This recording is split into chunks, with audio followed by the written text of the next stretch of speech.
வணக்கம்.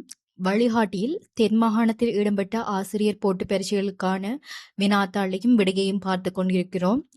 அந்த வகையிலே பகுதி 1 பார்த்து முடித்திருக்கிறோம். இதனைத் தொடர்ந்து பகுதி 2 என்ற வரிசையிலே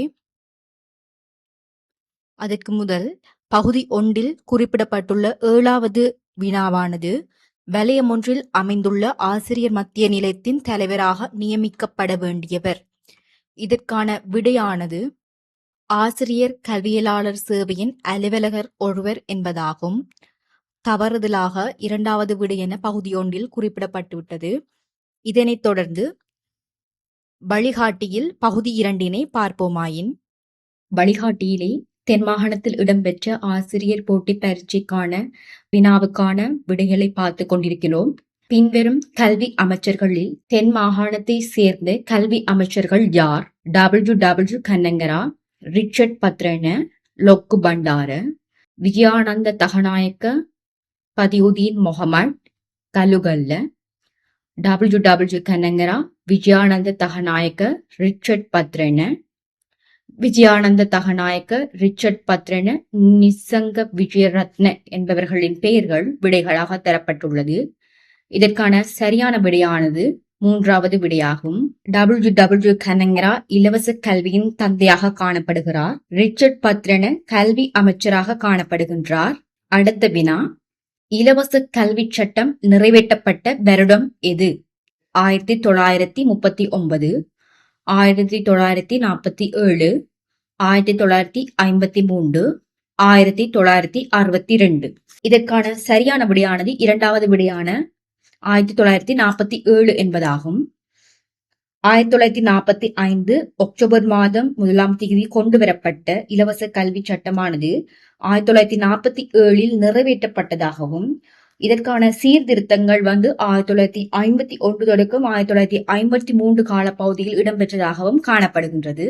அடுத்த வினா, வசதி கட்டணம் என்ற வகையில் மாணவன் ஒருவரிடமிருந்து மாதம் ஒன்றுக்கு அறவிடப்படக்கூடிய உயர்ந்தபட்ச பணம் எவ்வளவு? 3 ரூபாய், 5 ரூபாய், 8 ரூபாய், 10 ரூபாய். இதற்கான சரியான விடை 2வது விடையான 5 ரூபாய் என்பதாகும்.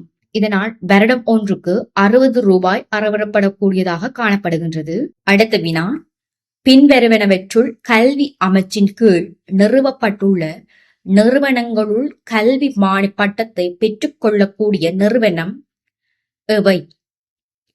தேசிய கல்வியற் கல்லூரிகள், ஆசிரியர் பயிற்சி கல்லூரிகள், தேசிய கல்வி நிர்வாகம், இலங்கை பரீட்சை திணைக்களம். இதற்கான சரியான விடை தேசிய கல்வி நிர்வாகம். ஆசிரியர் கல்வி, ஆசிரியர் அபிவிருத்தி மற்றும் கல்விசார் பாடத்திட்டங்களை வடிவமைப்பதில் முதன்மை வகிப்பதாக காணப்படுகின்றது. அடுத்த வினா, தேசிய கல்வி கல்லூரிக்கு பொறுப்பாக உள்ள கல்வி அமைச்சின் அலுவலரின் பதவி பெயர் என்ன?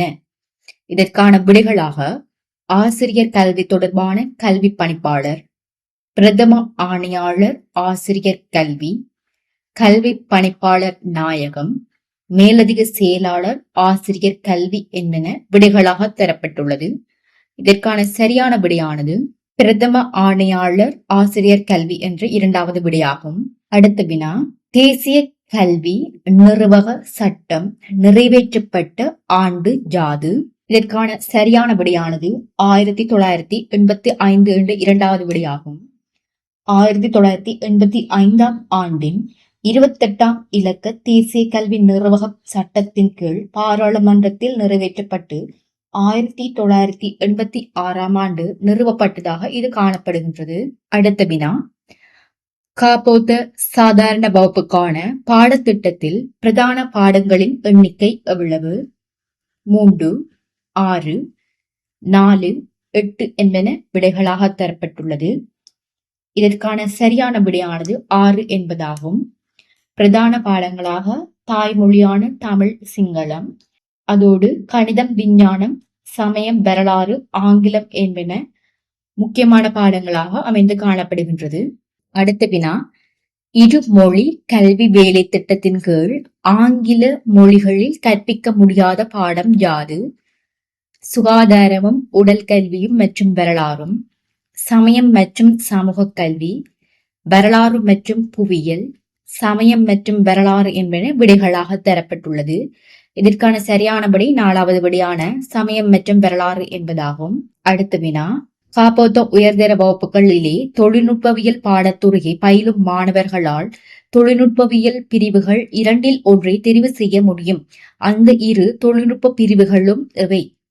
இதற்கான விடைகளாக பொறியியல் தொழில்நுட்பம், உயிர்முறைகள் தொழில்நுட்பம், பொறியியல் தொழில்நுட்பம், தகவல் தொழில்நுட்பம், விவசாய தொழில்நுட்பம், மின்னியல் தொழில்நுட்பம், உயிர்முறைகள் தொழில்நுட்பம், நிர்மாண தொழில்நுட்பம் என்பன விடைகளாக தரப்பட்டுள்ளது. இதற்கான சரியான விடையானது பொறியியல் தொழில்நுட்பம், உயிர்முறைகள் தொழில்நுட்பம் என்பதாகும். அடுத்த வினா, அவசர நிலைமைகளில் பிள்ளைகளுக்கு உதவி செய்வதற்காக நிறுவப்பட்டுள்ள ஐக்கிய நாடுகளின் விசேட நிர்வாகம் யாது? இதற்கான விடைகளாக யுனிசெப், ஐக்கிய நாடுகளின் அபிவிருத்தி வேலை திட்டம், யுனெஸ்கோ, உலக சுகாதார அமைப்பு என்பன விடைகளாக தரப்பட்டுள்ளது. இதற்கான சரியான விடை 1வது விடையான யுனிசெப் என்பது விடையாக காணப்படுகின்றது. கீழே குறிப்பிடப்பட்டுள்ள தெரிவுகளுள் கல்வி உளவியலாளர்களின் பெயர்களில் மட்டும் உள்ளடக்கப்பட்டுள்ளது Sigmund Freud, curl young, Ivan Pablo, gene பிஜாஜே, Abraham Maslow, ஸ்கினர், Plato, Rousseau, Rabindranath, Leo மொபசாங், patron Russell என்பவர்களின் பெயர்கள் விடைகளாக தரப்பட்டுள்ளது. இதற்கான சரியான விடையானது 2வது விடையாக காணப்படுகின்றது. ஜீன் பிஜாஜே என்பவர் அறிவுத்திறன் வளர்ச்சி கோட்பாட்டினை முன்வைத்தவராகவும், மாஸ்லோ என்பவர் மனித தேவைகளின் படிநிலை கோட்பாட்டினை முன்வைத்தவராகவும், ஸ்கினர் என்பவர் கற்றல் கோட்பாட்டினை முன்வைத்தவராகவும் காணப்படுகின்றார். அடுத்த வினா, கீழே குறிப்பிடப்பட்டவர்களுள் இலங்கை கல்வித்துறையில் உன்னதமான சேவையை செய்தவர்களை மட்டும் கொண்ட தெரிவு எது? ஜெயசூரிய, பிரேமதாச உடகம, பிரேமரத்ன, சில்வா சேனநாயக்க, மககம சேகர, தனபால், எர்னஸ் கொலையா, மானவசிங்க, ஆனந்த் சமரகோன், குணசேன கலபதிக, சுனில் சாந்த என்பவர்களின் பெயர்கள் தரப்பட்டுள்ளது. இதற்கான சரியான விடையானது ஜெயசூரிய, பிரேமதாச உடகம, போகொட பிரேமரத்ன என்ற 1வது விடையாகும்.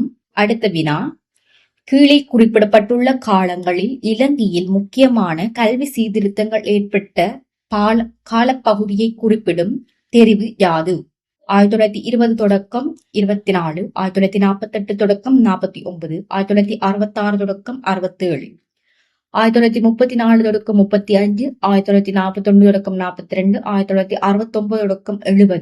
1969 தொடக்கம் 70, 1943 தொடக்கம் 45, 1960 தொடக்கம் 61, 1980 தொடக்கம் 81, 1952 தொடக்கம் 53, 1976 தொடக்கம் 77, 1989 தொடக்கம் 90 என்பன விடைகளாக தரப்பட்டுள்ளது. இதற்கான சரியான விடையானது 1943 தொடக்கம் 45, 1960 தொடக்கம் 61 என்பதும், 1980 தொடக்கம் 81 என்பதாகவும் காணப்படுகின்றது. 1943 தொடக்கம் 45 கால பகுதிகளில் இலவச கல்வி திட்டம் ஆரம்பிக்கப்பட்டதாகவும், 1960 தொடக்கம் 61 கால பகுதிகளில் அரச பாடசாலை கட்டமைக்கப்பட்டதாகவும், 1980 தொடக்கம் 81 கால பகுதிகளில் கல்வி நிர்வாகம் மற்றும் கலை திட்டங்களில் மாற்றம் ஏற்பட்டதாகவும் காணப்படுகின்றது. அடுத்த வினா, ஆசிரியர் ஒருவர் தனது கற்பிக்கும் பணியை சுயமாக விருத்தி செய்து கொள்வதற்காக செய்ய வேண்டியது? கல்வி உளவியல் தொடர்பான புத்தகங்களை மனனம் செய்தல், ஏனைய ஆசிரியர்களுடன் பல்வேறு விடயங்கள் தொடர்பாக கலந்துரையாடல், மாணவர்களுக்கு பிரதி பண்ணி கொள்வதற்காக குறிப்புகளை தயாரித்துக் கொள்ளல், தான் கற்ற பாடங்களை மீண்டும் சிந்தித்து குறைபாடுகளை சீராக்கிக் கொள்ளல் என்பதாகும். இதற்கான விடையானது 4வது விடையாக காணப்படுகின்றது. மேலும் வழிகாட்டியில் ஆசிரியர் போட்டி பரீட்சைகளுக்கான பரீட்சை வினாக்களை மீள்பார்வை செய்வதற்காக இணைந்திருங்கள். நன்றி.